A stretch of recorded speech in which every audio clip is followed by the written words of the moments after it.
Pertama, masalah itu selalu ada dan kita nggak bisa kontrol. Mau kapan itu datang, mau sebesar apa. Tapi yang bisa kita kontrol adalah outputnya, bagaimana kita menyikapi itu semua. Jangan sampai hal-hal yang masalah itu membuat kita hilang arah dan kehilangan jati diri kita.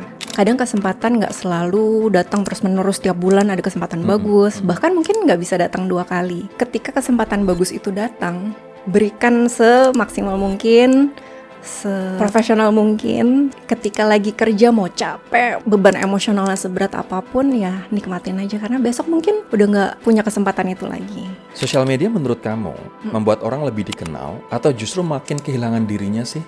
Kalau kegiatan udah ngerasa kayak robot tiap hari, udah udah nggak ada rasa nih, posting terus, ya udah mungkin take a break. Ya ngambil jarak sejenak dari sosial media menurutku penting. Laura Basuki dikenal sebagai aktris Indonesia yang total dalam mendalami setiap peran. Dengan disiplin, riset, dan proses reading yang matang, ia mampu menghadirkan karakter yang otentik. Dedikasi dan konsistensinya bikin Laura meraih berbagai penghargaan bergengsi, termasuk Silver Bear Berlin International Film Festival dan Piala Citra FFI. Lebih menakutkan mana? Gagal atau mengecewakan ekspektasi orang? Mengecewakan ekspektasi orang. Kenapa? Percaya aja, ketika hidup belum enak tuh berarti belum selesai. Roda terus berputar. Ada masanya kita down, tapi pasti ada masanya naik lagi. Kayak rupiah aja.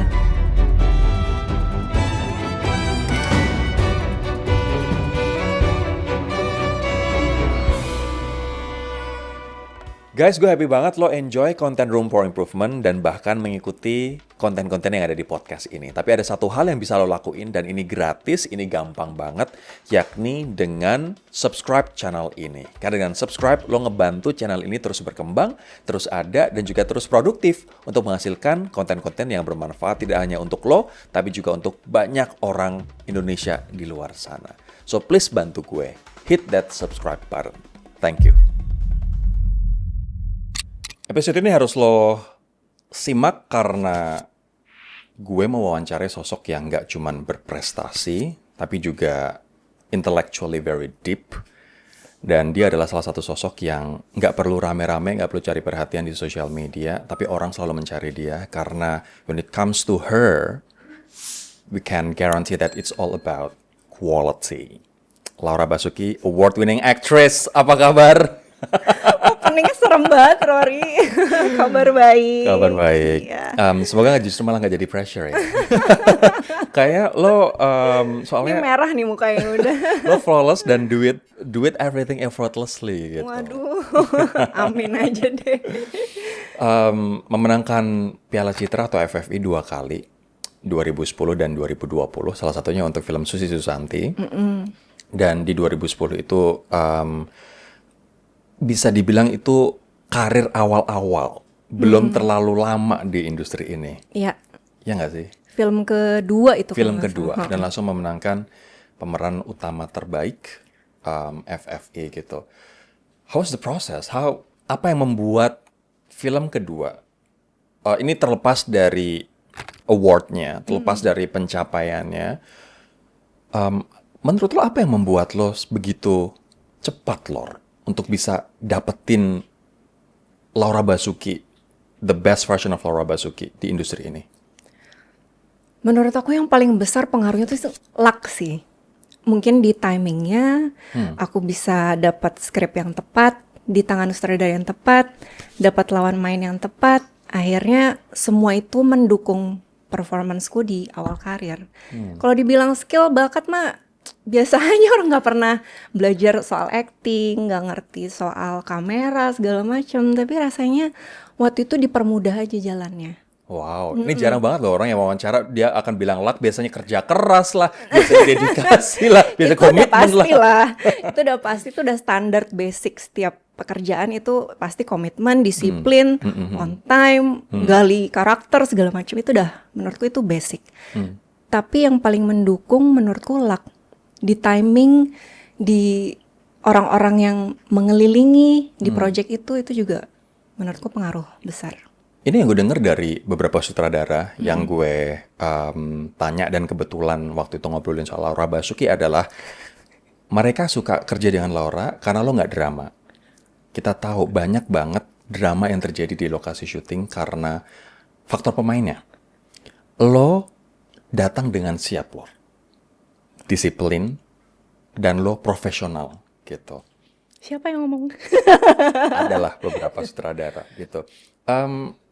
Mentalitas kerja kayak gimana sih yang lo kedepankan sehingga membuat lo ya udah tanpa harus rame, tanpa harus cari perhatian di sosial media ataupun dengan avenue yang lain, orang tetap tahu kualitas lo.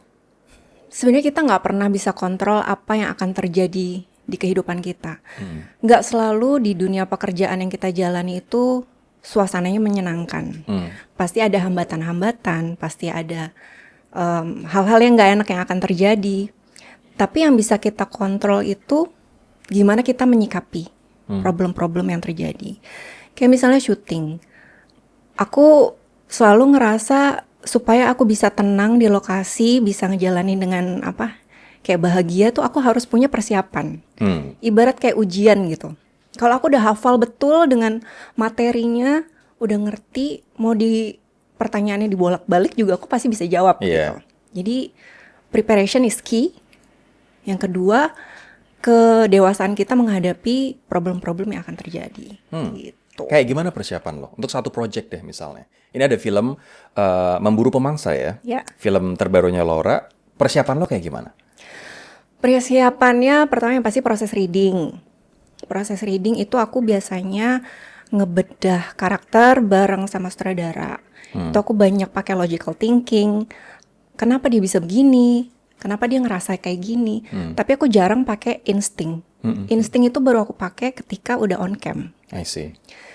Pakai perasaan, masukin insting, lupain itu pelajaran-pelajaran di kepala, jalanin pakai hati supaya nggak kebawa pulang.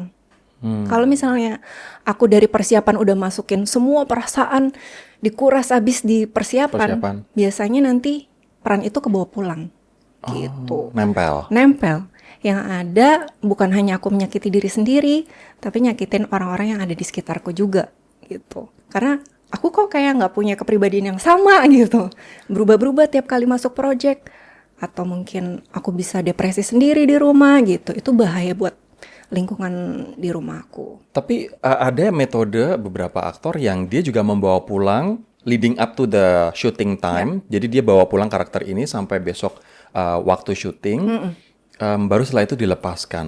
Ya mungkin konsekuensinya adalah ketika di rumah ya dia menjadi karakter yang dimainkan gitu, dan kadang-kadang sangat sangat mengganggu, sangat mengkhawatirkan, sangat membahayakan buat orang-orang di sekitarnya gitu. Kamu nggak kayak gitu, Lor?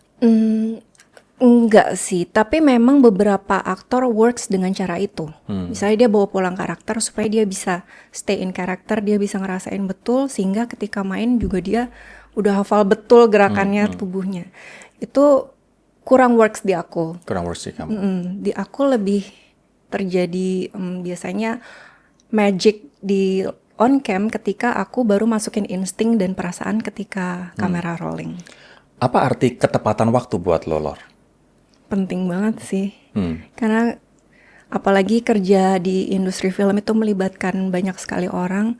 Buat aku on time itu bukan datang callingan jam 7, datang jam 7, tapi 7 kurang 10, 7 kurang 15, itu tuh on time buat aku.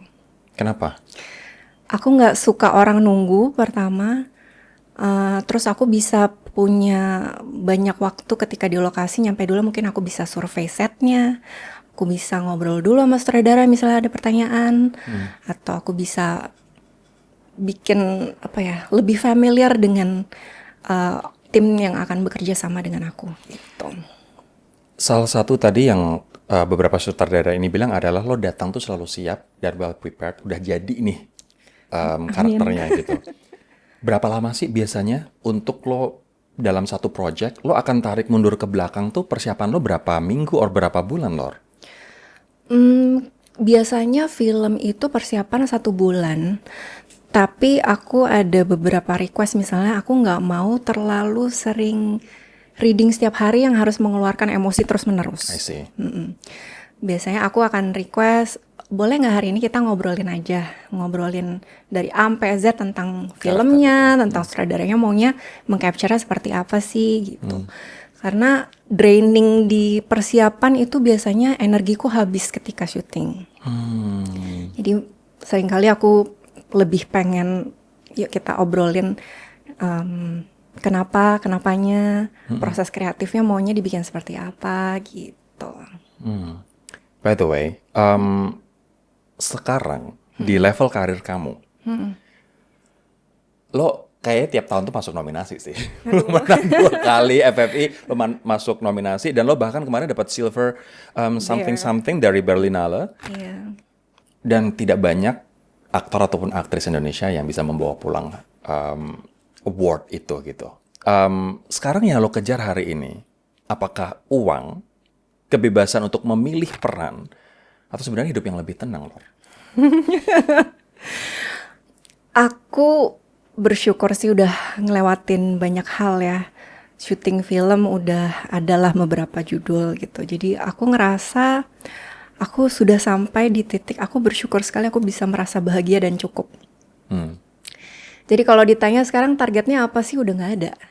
Mungkin dulu waktu belasan atau awal 20-an pastinya ingin mencari pengalaman hidup sebanyak mungkin. Pasti harus ada ambisi yang dijaga, harus coba banyak hal supaya kita tahu pattern yang kita pilih ini benar apa enggak sih gitu.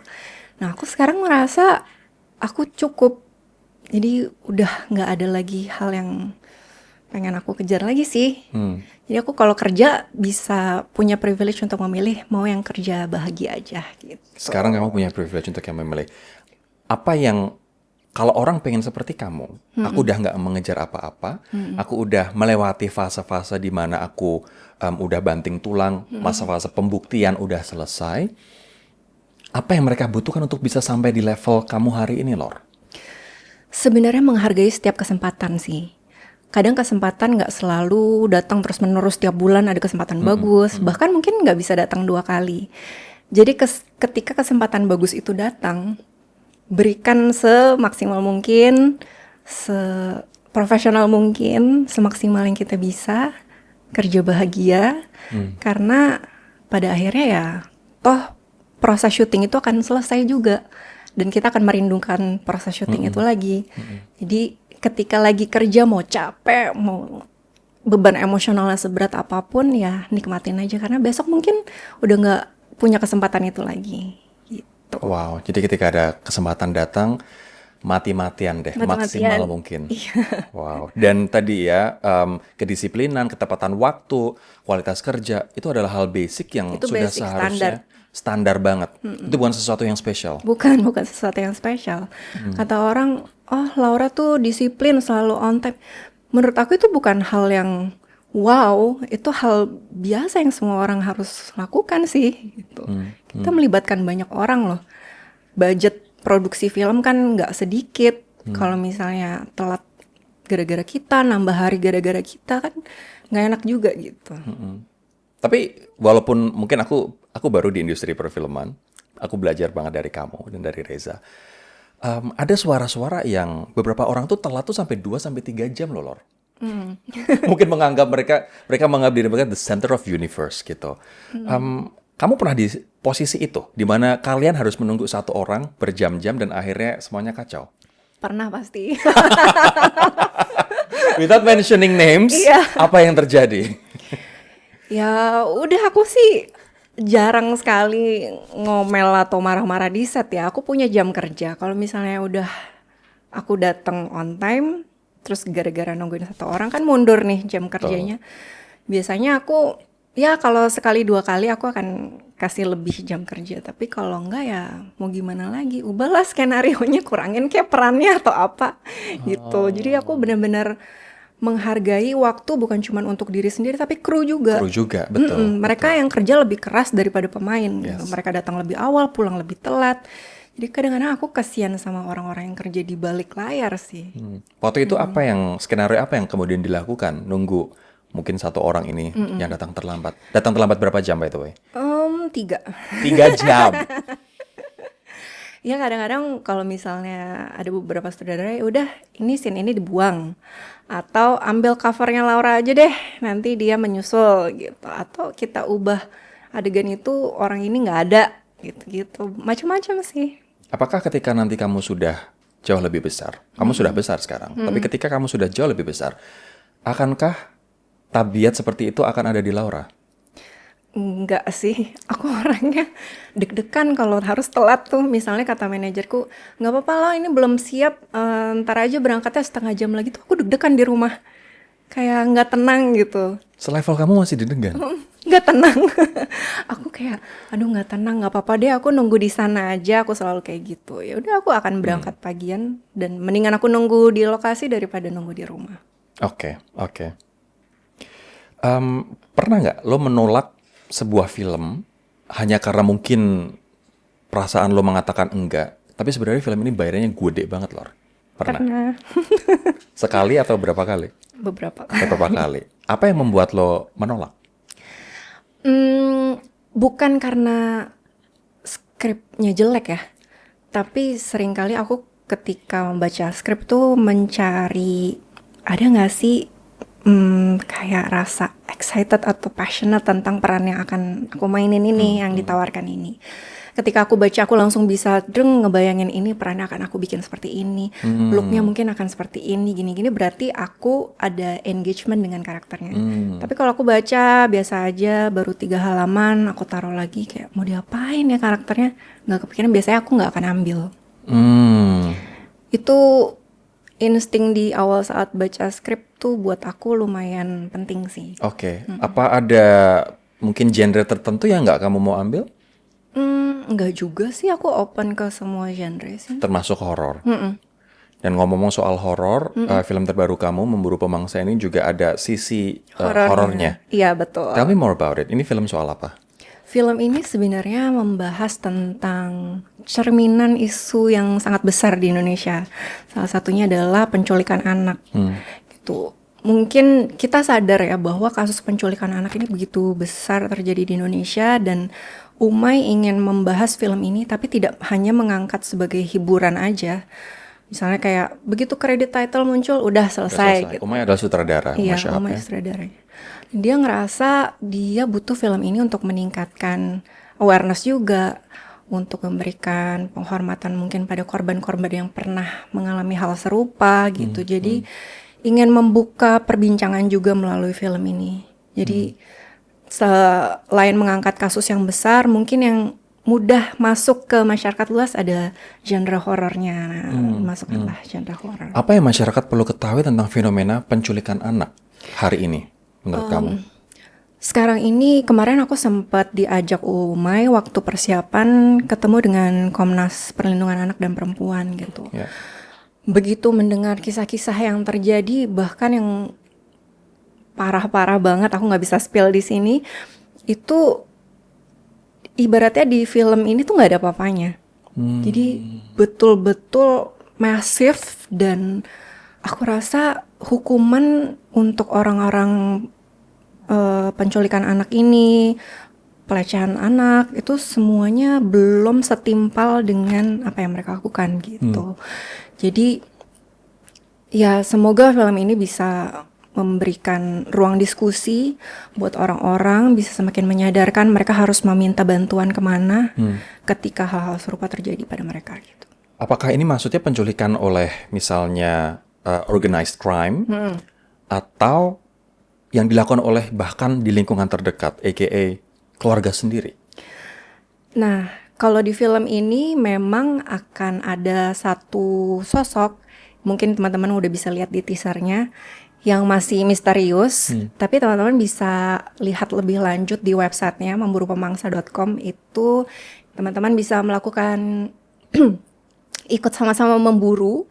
Kira-kira apa sih sebenarnya, sosok apa sih yang ada di balik film Memburu Pemangsa ini? Spoiler alert. Oke, tapi by the way, kamu di sini berperan sebagai Agnes ya. Iya. Agnes adalah salah satu dari 4 jurnalis ya. yang menginvestigasi kasus penculikan ini. Iya. Ceritain dong soal peran kamu dan apa yang membuat ini berbeda jika dibandingkan dengan peran-peran yang lain untuk seorang Laura Basuki.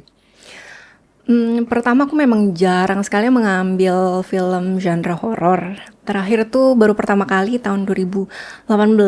Jadi ini baru setelah sekian tahun 2026 akhirnya kembali bermain horor.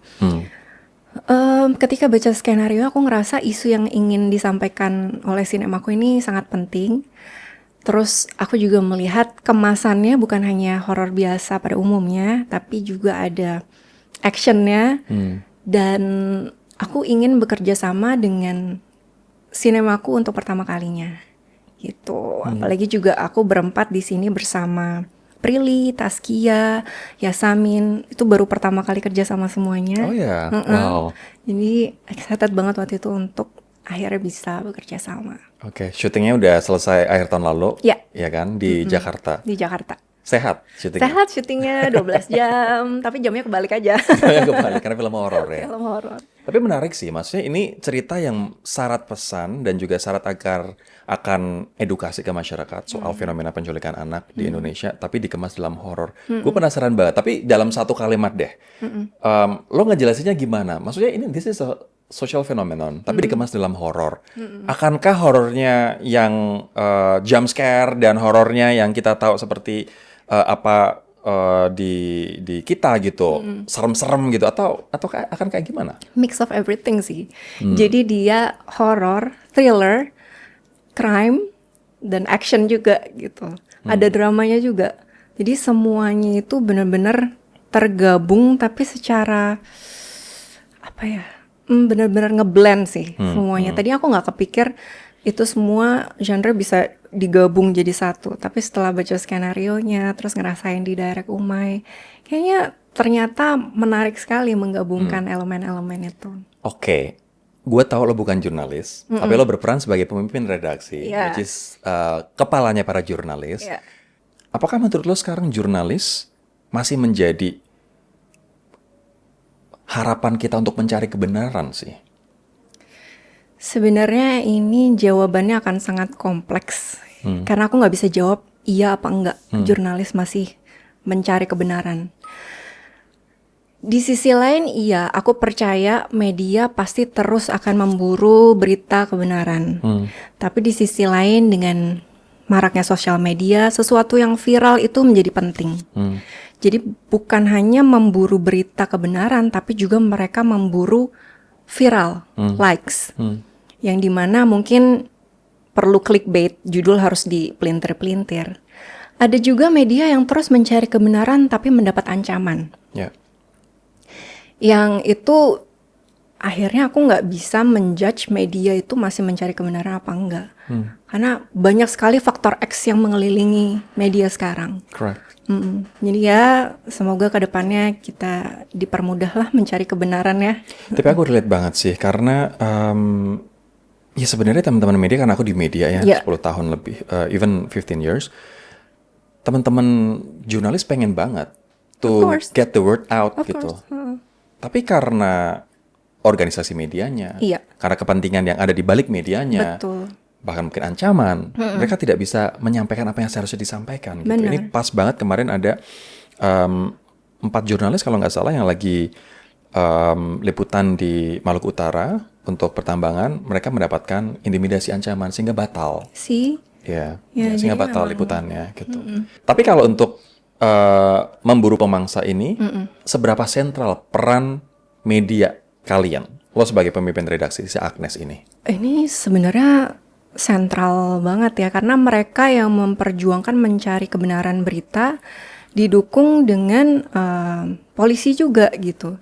Jadi di sini bekerja sama untuk mencari siapa sih pelakunya, apa sih yang bisa kita lakukan untuk menyelamatkan anak-anak ini gitu. Ya seru sih, kemarin persiapannya kami sempat berkunjung ke media-media, ngobrol-ngobrol dengan pimpinan redaksi, dengan media baik yang homeless ataupun yang di bawah naungan besar. Kita semua ngobrol kayak apa sih yang membedakan, terus gimana sih cara mereka meliput, bagaimana cara mereka bekerja di lapangan gitu-gitu. I see.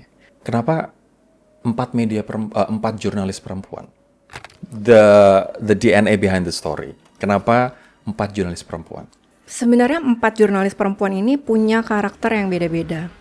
Aku sebagai Agnes itu punya kemampuan sixth sense Yang sudah dijelaskan juga di teaser, sebenarnya aku punya kemampuan sixth sense yang bisa merasakan dan melihat yang orang lain tidak bisa lihat. Kemudian ada Prilly, Cia, dia tuh sebenarnya kayak yang berani gitu. Dia berani melawan ketidakadilan, dia berani menyiarkan berita tentang kebenaran. Kemudian ada Yasamin sebagai Anya, dia adalah otaknya di sini. Dia yang selalu research, mencari tahu, mencari detail backgroundnya. Kemudian ada Brina yang diperankan Taskia, dia tuh sebenarnya fisiknya, dia yang jago berantem, dia yang berani melawan orang-orang yang jahat gitu lah ibaratnya. Jadi sepertinya Uma ingin menggambarkan 4 sosok yang berbeda-beda ini, tapi berani memperjuangkan kebenaran gitu. Wow, menarik banget sih karena yang diperjuangkan adalah anak dan mungkin pasti juga di situ akan ada faktor memperjuangkan perempuan juga dan direpresentasikan oleh 4 perempuan. Oke, Laur, jadi sebelum film Memburu Pemangsa tayangnya 24 September tahun 2026 ini gitu. PH kalian yakni Cinemaku Pictures ngeluncurin website namanya memburupemangsa.com yang ternyata setelah gue cek tidak hanya untuk mempromosikan film tapi juga untuk agar kita aware bahwa kasus penculikan anak di Indonesia ini tinggi dan butuh perhatian kita semua gitu. Menurut lo kenapa kalian harus berjalan sejauh ini gitu? Kalian harus mengangkat ini sebagai sebuah fenomena yang kita semua harus aware dan perjuangan bersama-sama. Sebenarnya Cinemaku meluncurkan website memburupemangsa.com ini pertama untuk melibatkan para calon penonton untuk merasa mereka terlibat di film ini. Jadi website interaktif supaya orang bisa mendaftar dan ikut mencari sosok yang menculik anak-anak di film ini. Yang mereka bisa mendaftar, masukin foto, ikut memburu si sosok ini gitu.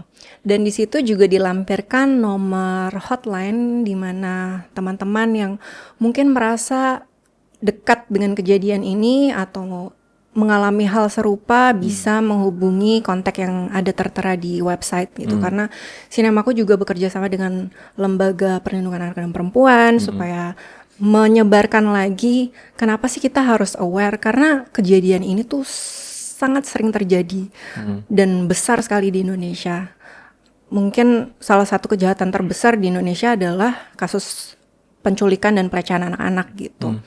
Jadi ya selain Cinemaku ingin film ini bukan cuma sebagai hiburan, tapi juga ingin mengembangkan lagi supaya film ini nggak berhenti selesai di sini aja. Habis ini masih ada lagi perjuangan yang harus kita lakukan untuk melindungi anak-anak kita ke depannya.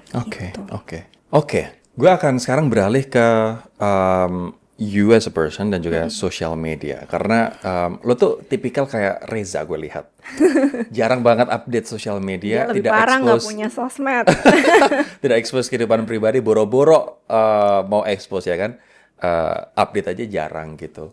Why, Laur? Bahkan sekarang kan kita mengenal bahwa kayaknya kalau enggak aktif sosmed, orang nggak akan kenal kamu deh. Orang nggak akan kenal kita gitu. Iya, kehidupanku nggak menarik.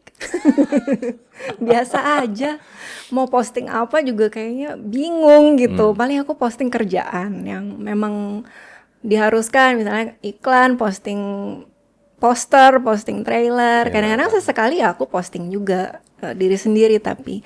Karena aku juga menghargai privacy keluargaku. Aku takut mungkin anakku nggak nyaman tiba-tiba kalau aku postingnya sembarangan, atau suamiku juga nggak nyaman dengan perhatian masyarakat. Jadi ya untuk menjaga itu, dan aku juga memang orangnya cukup tertutup sih. Baik dalam kehidupan hari-hari di pekerjaan ataupun ya kehidupanku sebagai Laura Basuki juga aku orangnya lumayan tertutup, introvert sih lebih. Jadi bingung juga mau membagikan apa di sosial media. Tapi menarik banget karena teman-teman dulu tuh ketika lo masih aktif modeling, kita tuh pernah satu stage sebenarnya. Waktu itu ada wedding fashion show, aku lupa deh kalau nggak di Solo, di Semarang atau di Jogja. Pokoknya ada Laura Basuki dan orang-orang tuh, lo tuh adalah muse-nya. Lo keluar terakhir dan ketika lo ngebawain baju, itu tim dari desainer ini tuh pada teriak-teriak karena bagus banget gitu by the way. Jadi ya itulah dari awal apapun yang bidang Laura tekunin, lo ngejalaninnya dengan total dan memang keren banget, bagus banget gitu. Terima kasih. Tapi gini, untuk orang yang gue juga pengen nggak terlalu aktif di sosial media, tapi orang tetap tahu gue dan kenal gue. Kualitas gue tetap yang berbicara gitu. Apa yang harus mereka lakukan agar mereka nggak harus, dalam tanda kutip ya, menjual kehidupan mereka melalui sosial media untuk dikenal dan orang tahu loh. Sebenarnya banyak posting pribadi di sosmed menurutku nggak salah juga. Aku juga ada masanya suka banget merhatiin siapa si A gitu, posting kehidupan pribadi kayak wah seru banget, wah menyenangkan banget, liburan kemana, atau mungkin posting anaknya lucu gitu. Aku juga menikmati itu. Dan nggak salah juga sih menurutku, setiap orang ada porsinya dan jalan hidupnya masing-masing. Ada yang rajin posting kehidupan pribadi, habis itu banyak dapat kerjaan justru dari itu. Kalau aku memang karakter aja sih kayaknya, emang orangnya membosankan kayak aku nothing to do selain syuting dan di rumah, jadi ya nggak ada bahan postingan juga. Pernah ngerasa tertinggal nggak ngelihat teman-teman yang lain aktif ngonten atau misalnya lebih ramai diperbincangkan gitu? Oh nggak sama sekali Nggak sih. sama sekali. Why? Mungkin karena aku udah merasa sangat bahagia dengan kehidupanku. Jadi pencapaian-pencapaian orang lain tuh justru aku ikut bersemangat dan happy ngeliatnya. Karena orang bisa sampai di titik itu nggak mudah gitu. Banyak perjuangan yang mereka lewatin yang kita nggak tahu. Kita cuma ngeliatnya, wah dia bahagia, wah dia hebat. Pencapaiannya begitu besar, banyak uang segala macam. Kita nggak tahu di balik itu semua perjuangannya seperti apa. Semua orang udah punya jalan hidupnya, udah punya rezekinya. Syukurin aja sih yang kita punya sekarang. Kamu nggak merasa iri? Nggak ada. Dengan keberhasilan teman-teman, keberhasilan orang lain, ada nggak perasaan? Kan kadang-kadang ketika kita sosial media, kita ngelihat orang lain udah achieve ini, bisa itu, atau kemana, ada rasa insecurity gitu. Itu terjadi, deep inside terjadi pada Laura nggak? Enggak sih. Mungkin kuncinya aku karena ngerasa cukup. Aku cukup bahagia, aku cukup happy dengan kehidupanku sekarang, dengan karirku, dengan kehidupan keluarga. Aku ngerasa tenang, jadi kayaknya gak pernah tuh terpintas pikiran-pikiran iri atau sebagainya, gak ada. Sosial media menurut kamu membuat orang lebih dikenal atau justru makin kehilangan dirinya sih? Sebenarnya kita bisa memilih apa yang ingin kita posting sih. Aku rasa kehilangan diri enggak ya.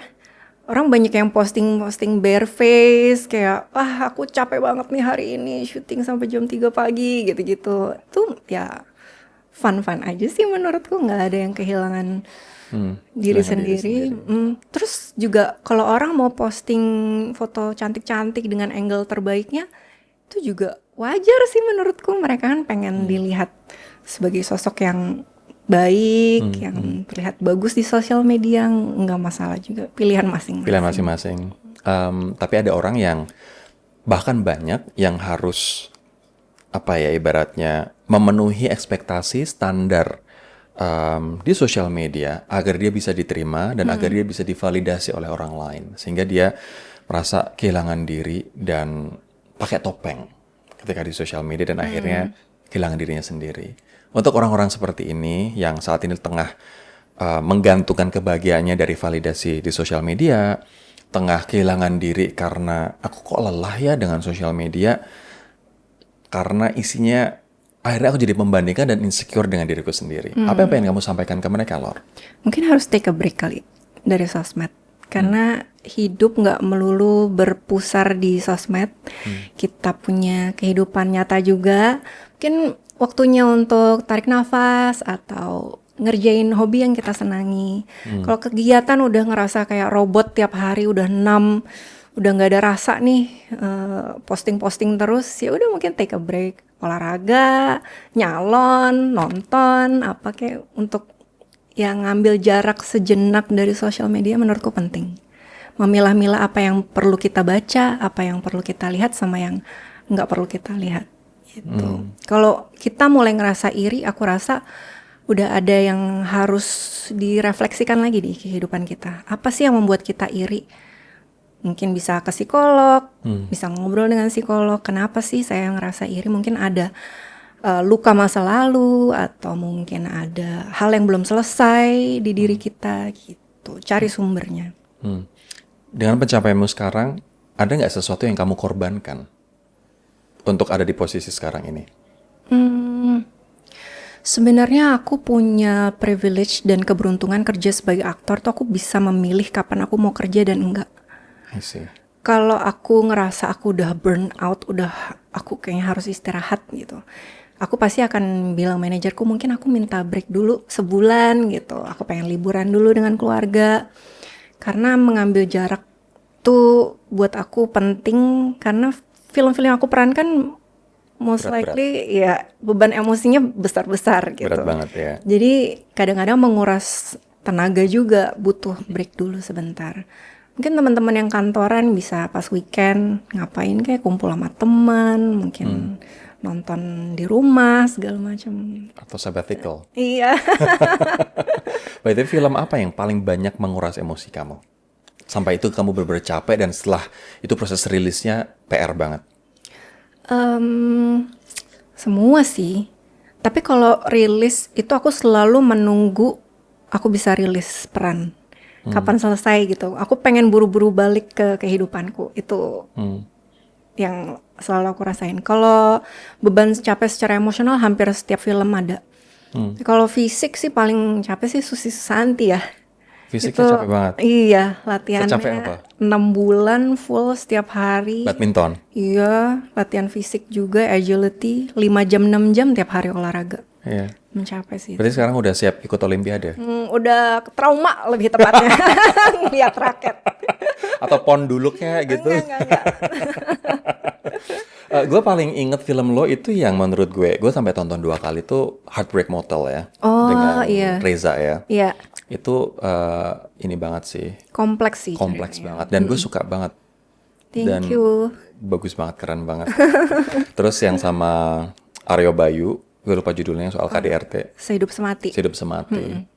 Itu 2 film itu sih beban emosinya sangat Berat besar banget. sih.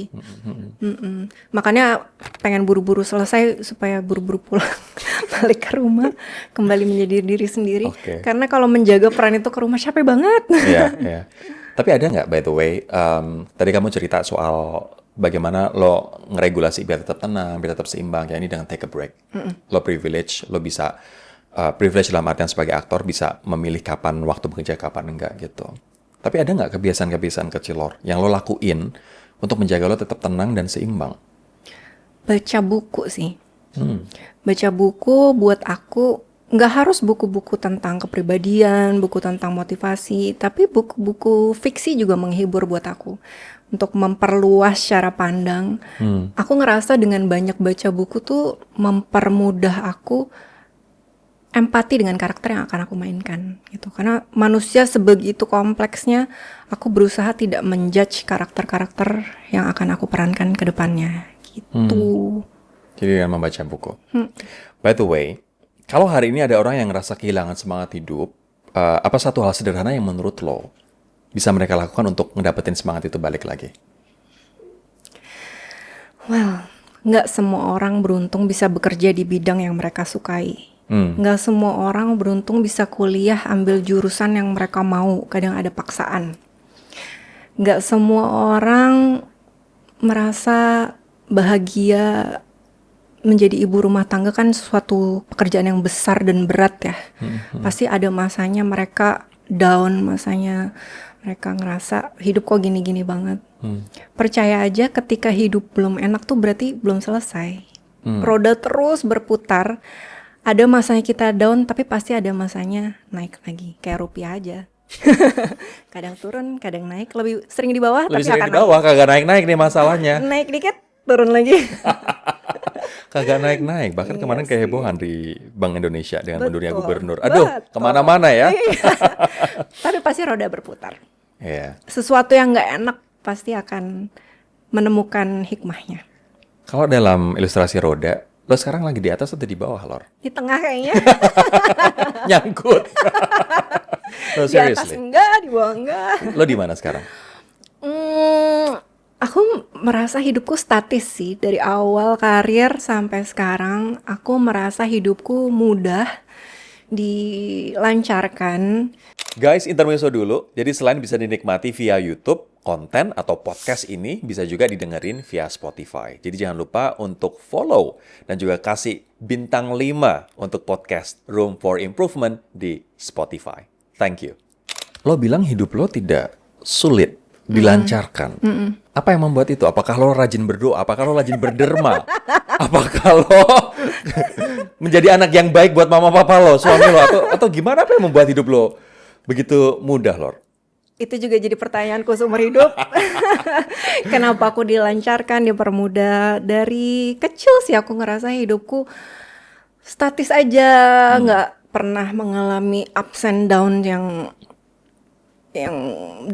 drastis gitu. Aku mungkin karena lebih banyak rasa syukur ya.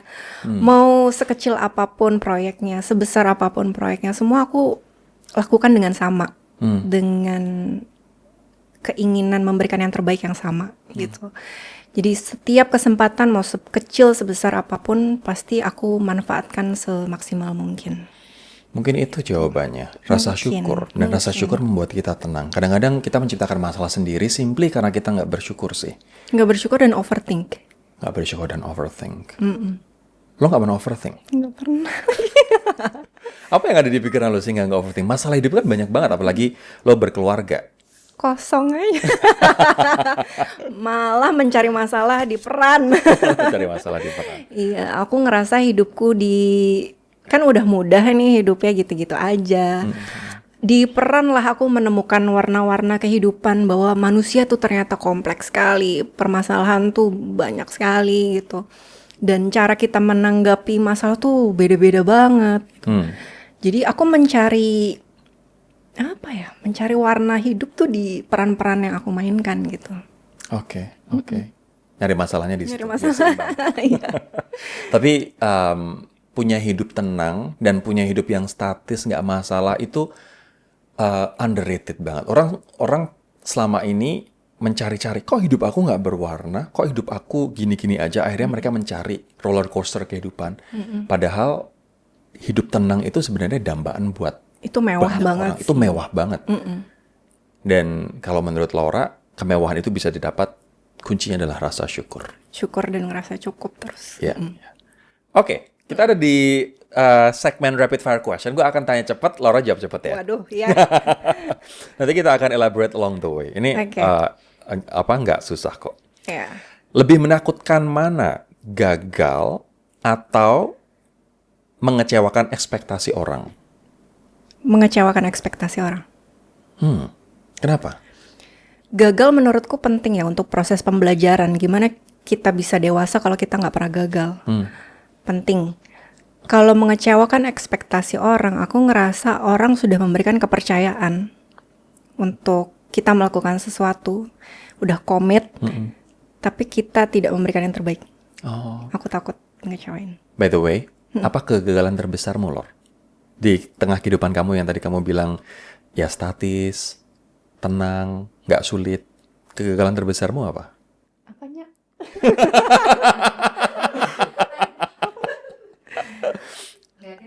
Mungkin aku orangnya nggak pernah overthink dan move on aja. Jadi kalau ada hal yang menurutku nggak sesuai dengan ekspektasiku, itu hanya merugikan diri sendiri, bukan merugikan orang lain. Oke. Jadi itu bukan suatu masalah besar. Dibandingkan mengecewakan orang lain kan merugikan orang lain. Betul. Kalau gagal tuh hanya merugikan diri Sendiri. sendiri. I see. Lo pernah ditolak main film nggak? Ditolak casting pernah? Ditolak casting pernah? Iya, pernah. Awal-awal karir dulu atau setelah dapat Piala Citra 2010? Awal karir dulu. Jadi setelah Piala Citra nggak pernah ditolak lagi? Kayaknya enggak. Malah orang pada nyari. Ya iyalah pemenang Piala Citra ditolak, itu apa yang ada di pikiran mereka gitu loh.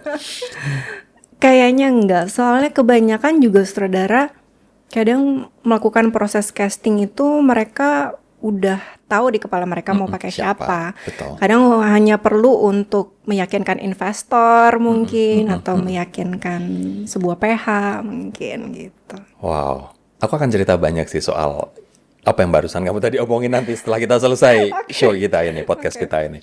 By the way, penghargaan membuat lebih percaya diri atau justru lebih takut tampil biasa aja sih? mungkin takut sampai biasa aja. Oh, jadi itu pressure. Kita semakin lebih baik ya. Acting itu menurut lo, seni memahami manusia atau cara paling elegan untuk kabur dari diri sendiri? Seni memahami manusia. Walaupun ini juga kamu cari masalah dengan acting sebenarnya. Oke. Lebih sulit menjadi karakter orang lain atau menjadi diri sendiri di depan publik, Laur? Menjadi karakter orang lain. Itu lebih sulit buat Lebih kamu. sulit. Di depan publik kamu tetap diri kamu sendiri. Kayaknya iya sih. Oke. Genuine ya. Buat seorang seniman ataupun aktris kayak kamu, privasi itu kebutuhan atau kemewahan? Kebutuhan. Kebutuhan. Pernah nggak ngambil peran karena tertantang, tapi begitu kamu ambil, ternyata tantangannya terlalu nyata? Ya pernah lah. Kayak aduh ngapain sih nyari Masalah. susah-susah gitu. Di rumah pada udah tenang, kenapa harus nyari masalah? Terus akhirnya apa yang kamu lakuin? Ya ketawain aja sih. Jadi aku suka misalnya habis adegan-adegan berat aku ngobrol sama manajerku ketawa-tawa, aduh emang nyari masalah sendiri. Ada satu temen gue yang ketika dia pengen ngelepasin karakter, dia harus nyemplung ke air tuh. Oh iya, Harus menarik banget. diving dulu. Oke. Dela Dertian. Oh iya. Kalau kamu? iya. Naik gunung? Aku beda-beda sih. Kadang aku punya project yang back to back, nggak ada istirahatnya. Habis project selesai kayak jeda 2 hari langsung masuk project Oh my berikutnya. God. Itu healing juga sebenarnya. Jadi aku lepas dari karakter yang satu, masuk ke karakter yang Karakter baru. lain. Ada juga kayak udah capek banget fisiknya, aku break, liburan mungkin sama keluarga atau cuma simply di rumah aja aku udah happy banget. Emang anak rumahan sih. Jadi ngelepas karakter tuh semudah tidur. Yang penting tidur kembali normal. Udah habis itu lepas. Kalau sebuah peran mengganggu kesehatan mental, itu masih pantas disebut totalitas nggak? Enggak sih. Nggak ya? Jadi jangan sampai mengganggu Jangan mental. sampai.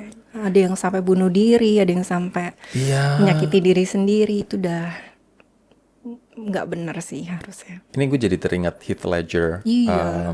Joker, ya kan? Memang fenomenal banget sih ya karakternya yang dia mainin. Tapi habis itu Oke. Laura Basuki yang dikenal publik seberapa mirip dengan Laura Basuki yang dikenal keluarga? kayaknya sama-sama aja ya. Paling agak beda-beda kalau di peran-peran aja. Oke. Terakhir banget.